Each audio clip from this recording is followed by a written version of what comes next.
Saludamos a Marco Vicencino. Marco es analista, experto en relaciones internacionales y asesor estratégico de proyectos empresariales. Marco, buenas noches. Gracias por acompañarnos hoy aquí en Cuestión de Poder. Bienvenido. Sí, buenas noches. Marco, ¿dónde nos lleva esta escalada? ¿Tenemos que estar preocupados o forma parte de una retórica previa a una campaña electoral como la que vive Estados Unidos? No, esto es la nueva realidad. Nueva realidad en el sentido que lleva unos años ahora. Hemos tenido una escalación en relaciones entre Estados Unidos y China. Y con el tema del coronavirus, este coronavirus ha escalado estas tensiones a un otro nivel. Desde el punto de vista económico, vemos que en la primera parte de este año, inversión chino en Estados Unidos serán más o menos 200 millones de dólares.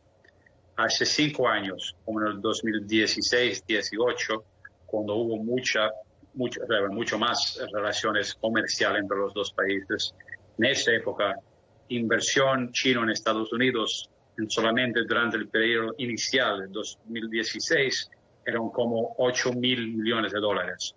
Solamente desde un punto de vista económico, financiero, ya se ve la diferencia hace 5 años y ahora mismo. Y es no solamente es económico, es diplomático, es político, es en todos niveles.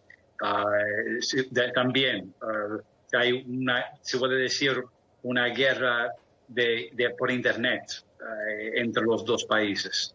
Hackers, hay una cantidad en todos niveles. Entonces, lo que pasó con el coronavirus ha hecho en varios campos. Hay ciertas tensiones, hay ciertos nuevos caminos.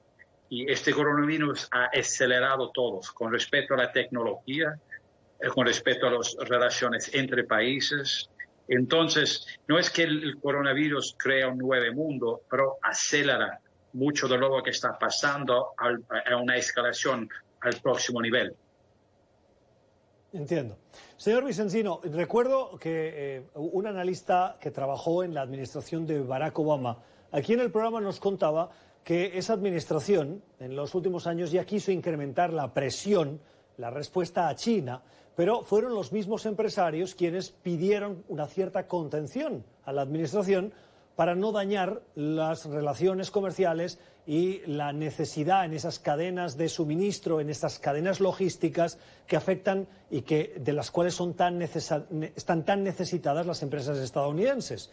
Quiero recordar esto al tiempo que recuerdo también que China es el principal tenedor de la deuda de Estados Unidos, de los bonos de Estados Unidos. ¿Cuán libre es Estados Unidos como para abrir esta guerra con alguien de quien depende tanto?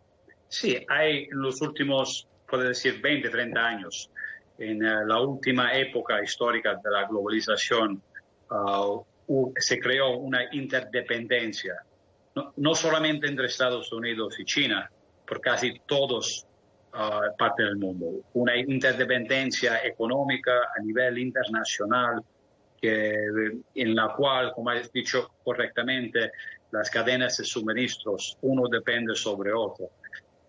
Y las grandes empresas, pueden ser Apple, todos por las grandes empresas, y obviamente ya tienen muchas operaciones, varios componentes de un producto.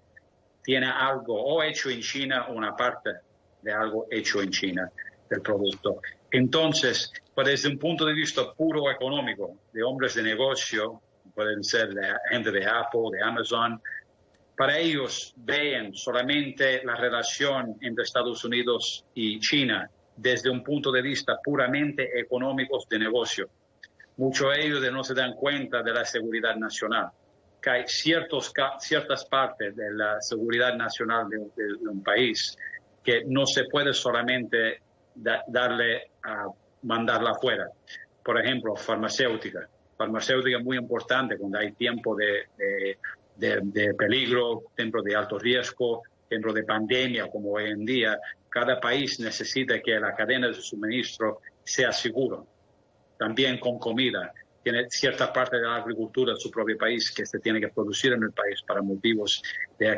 Pero entonces... Sí. Sí, pero entonces, teniendo esta hiperdependencia, esta altísima dependencia, ¿cuáles son las consecuencias de elevar ese nivel de tensión por parte de esta administración con China? Reconfiguración de las cadenas de suministros a nivel internacional. Y eso es un proceso de cambio que va a ser duro, pero desde un punto de vista de seguridad nacional, hasta un cierto punto, es necesario. Mucho, digamos, la dependencia sobre China, puramente por motivos económicos, esa época ya se terminó. Esta pandemia reveló muchas cosas. Y lo que reveló es que países como Estados Unidos y también otros países en Europa tienen que mantener y controlar su seguridad nacional. Y solamente mandando cosas críticas de su economía toda afuera, en tiempo de urgencia, ya está totalmente expuesto. Y lo que quiere decir expuesto en el sentido que ya se ve que uno controla tu propio cadenas de suministro cuando hay un peligro, cuando hay un riesgo, hay un pandemia como hoy en día. Entonces se dieron cuenta, no era solamente el sector privado, pero también el sector público, los gobiernos, no se dieron cuenta, pensaban solamente en ganancias. Y hoy en día esta pandemia ha revelado todo. Entonces se está repensando otra vez la reconfiguración de estas cadenas de suministro y principalmente hay ciertos sectores, como por ejemplo farmacéuticas. Si no se pueden producir por motivos económicos a nivel interno de un país, las cadenas de suministro se tienen que dar a países, a otros países, que por lo menos están certificados de ser amigos o aliados. Eso es algo muy importante. Entiendo. En las últimas horas Estados Unidos ha acusado, particularmente el Pentágono, ha acusado a China de estar aprovechando esta crisis del coronavirus para mejorar o tener ventaja en influencia militar y en áreas económicas. En cuanto a las áreas económicas, China, que es hoy el país que está casi bajo la mira de la comunidad internacional por su gestión inicial de este brote del coronavirus, ¿cómo puede estar ganando áreas de influencia militar y económica si está sumida en esa gestión de esa crisis? Hablamos solamente de este país, en Estados Unidos ahora. Sí, se perdieron solamente casi 2 meses, 8 semanas, más de 30 millones de trabajos. Estamos entrando en un campo económico, no de la gran recesión del 2008, está apareciendo más y más como la Gran Depresión de 1929. Y como se sabe, el coronavirus llegó de China.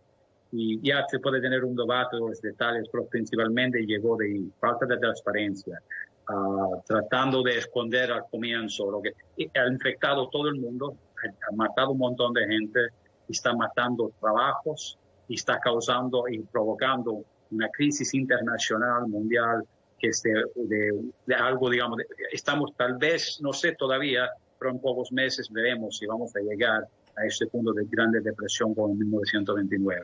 Sí, eso no es una provocación, en mi opinión. Es ya, con tiempo, esta tensión se está aumentando. Con una pandemia de esta cantidad, ya, en mi opinión, ya ha revelado todo, que esta competencia no solamente era una competencia económica, era competencia de otros niveles también. Porque sí, hay reciprocidad entre países, saber principalmente si hay un virus y ese virus va a causar, y otros líderes occidentales ya tienen sus responsabilidades y su culpa también, pero principalmente y fundamentalmente es la culpa de un país, de un gobierno, de un régimen que no es democrático, que ha mandado ese virus por medio de sus medidas de represión. Eso causó y provocó algo a nivel internacional que todos vamos a pagar un precio. Y relaciones como eran antes no pueden seguir así. Es Marco Vicencino, es analista, experto en relaciones internacionales. Señor Vicencino, gracias por su tiempo y por sus explicaciones. Feliz noche. Gracias. A la vuelta,